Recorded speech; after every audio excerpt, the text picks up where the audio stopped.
Hello students, ಇಂದಿನ ವಿಡಿಯೋದಲ್ಲಿ ಮತ್ತೊಂದು ಹೊಸ ಲೆಸನ್ ಬಗ್ಗೆ ನಾನು ಸವಿಸ್ತಾರವಾಗಿ ಹೇಳಲಿದ್ದೇನೆ. ಯಾವುದು ಅಂತಂದ್ರೆ there's a girl by the tracks. ಈಗಾಗಲೇ ನಾನು ಪ್ರೀವಿಯಸ್ ವಿಡಿಯೋಗಳಲ್ಲಿ ಸ್ವಾಮಿ ಪಾಠದ ಬಗ್ಗೆ ಚರ್ಚೆ ಮಾಡಿದ್ದೀನಿ, ಮತ್ತೆ ಇನ್ನೊಂದು ಗ್ರ್ಯಾಂಡ್ ಮಾ ಕ್ಲಾನ್ಸರ್ ಟ್ರೀ. ಆಮೇಲೆ ನೆನಪಿರಲಿ, ನಾನಿಲ್ಲಿ ಚರ್ಚೆ ಮಾಡೋದು ಅಕಾರ್ಡಿಂಗ್ ಟು ಬ್ಲೂ ಪ್ರಿಂಟು. ಆಮೇಲೆ ಈ ಪಾಠದ ಮೇಲೆ ಇದೇ ಕ್ವಶನ್ ಬರ್ತದಂದ್ರೆ ಡೆಫಿನೆಟ್ ಆಗಿ ಅದೇ ಬರುತ್ತೆ. ಸೊ ಅದಕ್ಕಾಗಿ ನನ್ನ ಎಲ್ಲ ವಿಡಿಯೋಗಳನ್ನ ನೋಡಿ ನಾನು ಹಾಗೆ ಎಲ್ಲ ಪಾಠಗಳನ್ನ ಎಲ್ಲ ಪದ್ಯಗಳನ್ನ ಸವಿಸ್ತಾರವಾಗಿ ನನ್ನ ಮುಂದಿನ ವಿಡಿಯೋಗಳಲ್ಲಿ ಚರ್ಚೆ ಮಾಡಲಿದ್ದೇನೆ. ಹಾಗಾದ್ರೆ ಇಂದಿನ ಅವಧಿಯಲ್ಲಿ there's a girl by the tracks ಈ ಪಾಠದ ಮೇಲೆ ನಾನು ಚರ್ಚೆಯನ್ನ ಕೈಗೆತ್ತಿಕೊಂಡಿದ್ದೇನೆ. ಹಾಗಾದ್ರೆ ಈ ಪಾಠದ ಮೇಲೆ ಏನ್ ಬರ್ಬೋದು ಅಂತಕ್ಕಂಥದ್ದು ನೋಡಿ. ಅವರು ಕೊಟ್ಟಿರ್ತಕ್ಕಂಥ ಮಾಡೆಲ್ ಕ್ವಶನ್ ಪೇಪರ್ ಪ್ರಕಾರ, ಅವರು ಕೊಟ್ಟಿರ್ತಕ್ಕಂಥ ಬ್ಲೂ ಪ್ರಿಂಟ್ ಪ್ರಕಾರ there's a girl by the tracks ಈ ಪಾಠದ ಮೇಲೆ RC ಕ್ವಶನ್ಸ್ ಬರ್ತವೆ. ಒಂದು RC ಕ್ವಶನ್ ಬರುತ್ತೆ ಅಂದ್ರೆ 3 ಮಾರ್ಕ್ಸ್. ಸೊ ಹಾಗಿತ್ತಂದ್ರೆ ಈ ಪಾಠದಲ್ಲಿ ನಾನು ಎಷ್ಟು ಸಾಧ್ಯತೆ ಇದೆ ಅಷ್ಟೆಲ್ಲ RC ಪ್ರಶ್ನೆಗಳ ಬಗ್ಗೆ ಸವಿಸ್ತಾರವಾಗಿ ಹೇಳಲಿದ್ದೇನೆ. ಹಾಗಾದ್ರೆ ನನ್ನ ವಿಡಿಯೋನ ಸಂಪೂರ್ಣವಾಗಿ ವೀಕ್ಷಿಸಿ ಸ್ಟೂಡೆಂಟ್ಸ್. ಹಾಗಾದ್ರೆ ಮೊದಲ ಆನ್ಸರ್ ನೋಡೋಣವಾ? ನೋಡಿ, ಇಟ್ಸ್ ಎ ರೆಗ್ಯುಲರ್ ಸೀನ್ ಅಂತ ಒಂದು ಲೈನ್ ಇದೆ. ಇದ್ರ ಮೇಲೂ RC ಬಹಳ ಸಲ ಕೇಳಿದ್ದಾರೆ. It's a regular scene. ಇದು ನೀವು ಆ ಲೆಸನ್ ಸ್ಟಾರ್ಟಿಂಗ್ ಒಂದು ಲೈನ್ ಬರುತ್ತೆ ನೋಡಿ, ಇಟ್ಸ್ ಎ ರೆಗ್ಯುಲರ್ ಸೀನ್ ಅಂತ ಬರುತ್ತೆ. ಸೊ ಅಲ್ಲಿ ಫಸ್ಟ್ ಕ್ವಶನ್ ಬಂದ್ಬಿಟ್ಟು ನಿಮಗೆ which is the regular scene refer to here. ಹಂಗಾದ್ರೆ ರೆಗ್ಯುಲರ್ ಸೀನ್ ಅಂದ್ರೆ ಯಾವ್ದ್ರ ಬಗ್ಗೆ ಹೇಳ್ತಾ ಇದ್ದಾರೆ ಅಂತ ಕೇಳ್ತಾ ಇದ್ದಾರೆ. ಇದಕ್ಕೆ ಆನ್ಸರ್ ಏನ್ ಬರಬೇಕು ಅಂತಂದ್ರೆ the people swarming in to the train and getting down hurriedly. ಅಂದ್ರೆ ದಿನನಿತ್ಯದ ಒಂದು ದೃಶ್ಯ ಅದು. ಏನು ಅಂತಂದ್ರೆ ಪೀಪಲ್ ಟ್ರೈನ್ ಹತ್ತಾರೆ, ಮತ್ತೆ ಇಳಿತಾರೆ, ತಮ್ಮ ವರ್ಕ್ ಮುಗಿಸ್ಕೊಂಡು ಮತ್ತೆ ಹತ್ತಾರೆ. So it means it's a regular scene. Swarming ಅಂತ ಕೊಟ್ಟಿದ್ದಾರೆ ಅವರು, ಅಂದ್ರೆ ರೆಗ್ಯುಲರ್ ಡ್ಯೂಟಿ ಹಾಕ್ತಾ ಇರ್ತಾರೆ, ಮತ್ತೆ ಬರ್ತಾರೆ ಅಲ್ಲಿ.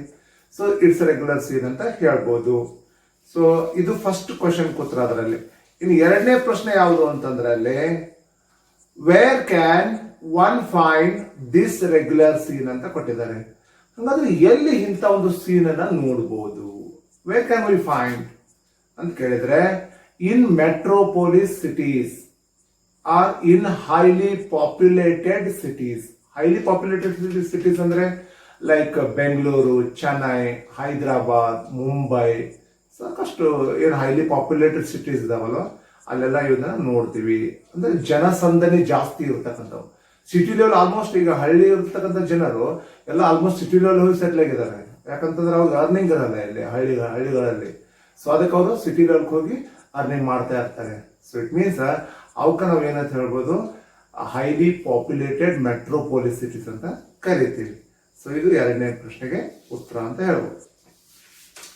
ಇನ್ನು ಅಲ್ಲಿ ಮೂರನೇ ಪ್ರಶ್ನೆ ಇದೆ. ಏನು ಅಂತಂದ್ರೆ do you think is this necessary if not why ಅಂತ ಕೇಳಿದಾನೆ. ಹಾಗಾದ್ರೆ ಈ ರೀತಿ ಆಗೋದು ನೆಸಸರಿ ಏನು, ಅವಶ್ಯಕತೆ ಇದೆಯೇನು ಅಂತೇಳಿ. ಆಕ್ಚುಲಿ ಹಂಗೆ ನೋಡಿದ್ರೆ ನೋ, ಇಟ್ಸ್ ನಾಟ್ ನೆಸಸರಿ. ಇದು ಇಂಥದ್ದು ಅವಶ್ಯಕತೆ ಇಲ್ಲ. ಇಷ್ಟು ಜನ ಒಂದೇ ಕಡೆ ಸೇರೋದು ಇದು ನಾಟ್ ನೆಸಸರಿ ಇದು. ಬಟ್ ಏನಾಗತ್ತೆ ಅಂತಂದ್ರೆ if the people rush like that, the children, women or aged people or handicapped people may fall down on the tracks.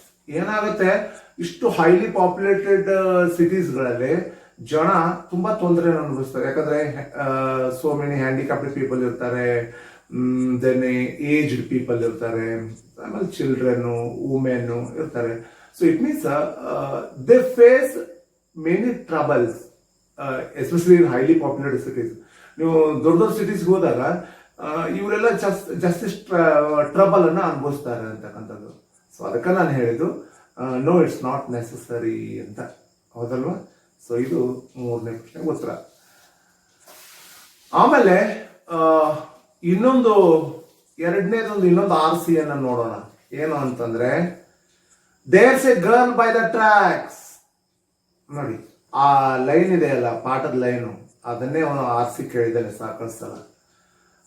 ಹಾಗಾದ್ರೆ ಅಲ್ಲಿ ಪ್ರಶ್ನೆಗಳು ಏನಿದಾವೆ ಅಂತಕ್ಕಂಥದ್ದು. ಒಂದನೇದು who is the girl mentioned here. ಹಾಗಾದ್ರೆ ಗರ್ಲ್ ಯಾರು, ಅವಳ ಕತೆ ಏನು, ಅವಳ ಹೆಸರೇನು, ವಾಟ್ಸ್ ಹರ್ ನೇಮ್, ನಿಮ್ಗೆಲ್ಲ ಗೊತ್ತಿರ್ತದೆ. Her name was ರೋಮಾ Talreja. ಹೌದಲ್ವಾ? ಹಂಗಾದ್ರೆ ಪ್ರಶ್ನೆಗಳು ಏನದ ನೋಡೋಣ. Who is the girl mentioned here ಅಂತ ಹೇಳಿದ್ದಾರೆ. ಹಂಗಾದ್ರೆ ಗರ್ಲ್ ಯಾರು ಇಲ್ಲಿ ಅಂತಂದ್ರೆ ದ ಗರ್ಲ್ ಈಸ್ ರೋಮಾ ತಲ್ರೇಜಾ.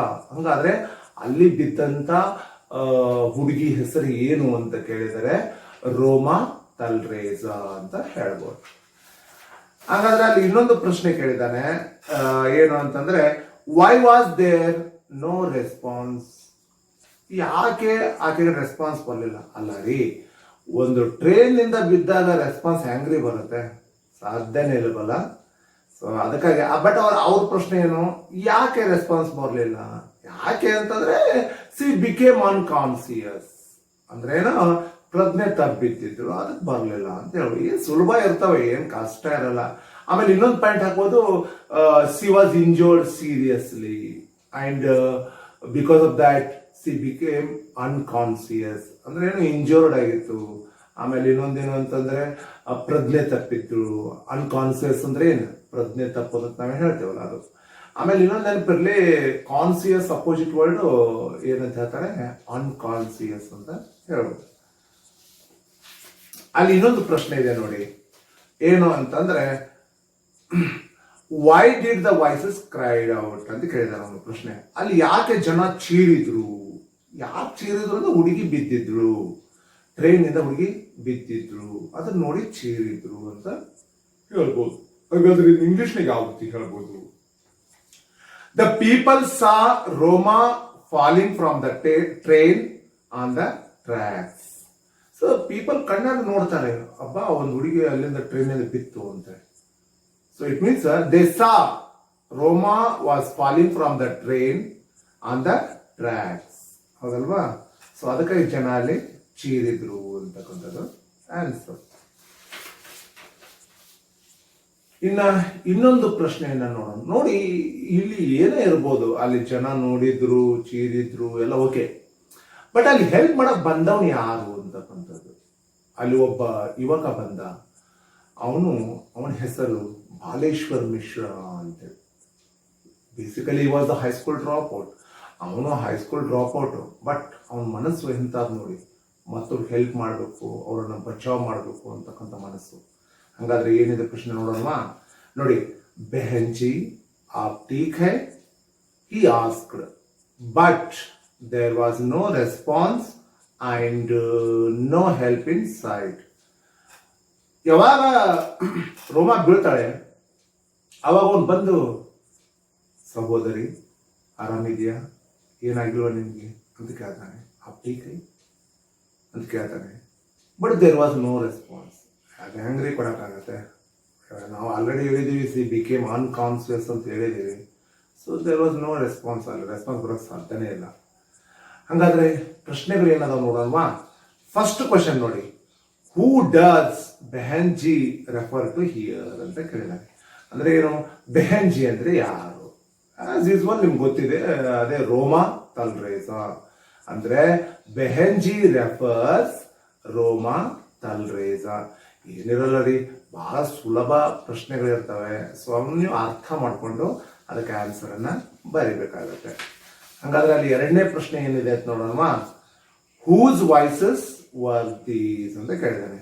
ಅಂದ್ರೆ ಯಾರ ಧ್ವನಿಯಲ್ಲಿ ಅಂತ, ಯಾರ ಧ್ವನಿ ಕೇಳಿತು ಅಂತ ಕೇಳಿದ್ರೆ the people in the opposite train. ಹಂಗಾದ್ರೆ ಯಾರು ವಾಯ್ಸಸ್ ಅವು? The people in the opposite train.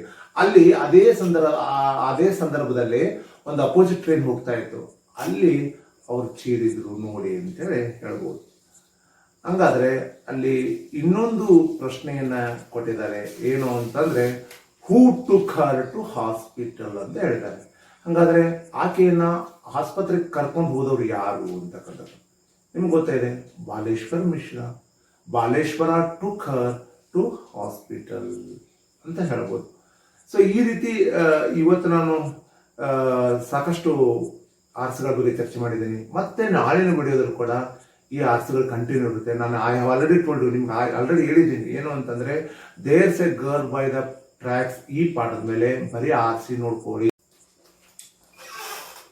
I have already told ಏನು ಅಂತಂದ್ರೆ there's a girl by the tracks ಈ ಪಾಠದ ಮೇಲೆ RC ನೋಡ್ಕೊಳ್ಳಿ.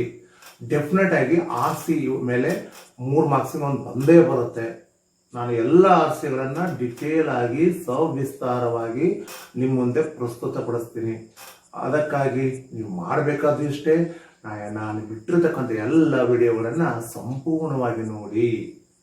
ಈಗ ನೋಡೋದ್ರಿಂದ ಪ್ರಯೋಜನ ಏನು ಅಂತಂದ್ರೆ ನಿಮಗೆ ಎಕ್ಸಾಮ್ನಲ್ಲಿ ಮಾರ್ಕ್ಸ್ ಮಿಸ್ಸೇ ಆಗಲ್ಲ. ನಾನು ಹೇಳ್ತೀನಲ್ಲ, you will get 100 out of 100 marks definite. ಇದರ ಡೌಟೇ ಇಲ್ಲ. ನಾನು ಡಿಸ್ಕ್ರಿಪ್ಷನ್ ರೀತಿಯಲ್ಲಿ ಪ್ರತಿಯೊಂದನ್ನು ಡಿಟೇಲ್ ಆಗಿ ನಿಮ್ಗೆ ಹೇಳ್ತೀನಿ. ಸೊ ನೀವು ಪ್ರತಿಯೊಂದು ವಿಡಿಯೋನ ನಾನು ಏನಪ್ಪ ಅಂತಂದರೆ ಕಂಟಿನ್ಯೂಸ್ ಆಗಿ ಕಂಪ್ಲೀಟಾಗಿ ನೋಡಿ. ಸೊ ಡೆಫಿನೆಟಾಗಿ it will help you. So ನಿಮಗೆ ಹೆಲ್ಪ್ ಆಗುತ್ತೆ ಅಂತಕ್ಕಂಥದ್ದು. ಹಾಗಾಗಿ ಇವತ್ತಿಗೆ ಈ ವಿಡಿಯೋನ ಇಲ್ಲಿಗೆ ಮುಗಿಸ್ತಾ ಇದ್ದೀನಿ. ವಿಡಿಯೋ ಇಷ್ಟ ಆಗಿದ್ರೆ ಲೈಕ್ ಮಾಡಿ, ಶೇರ್ ಮಾಡಿ ಮತ್ತು ಸಬ್ಸ್ಕ್ರೈಬ್ ಮಾಡಿ. ಧನ್ಯವಾದಗಳು.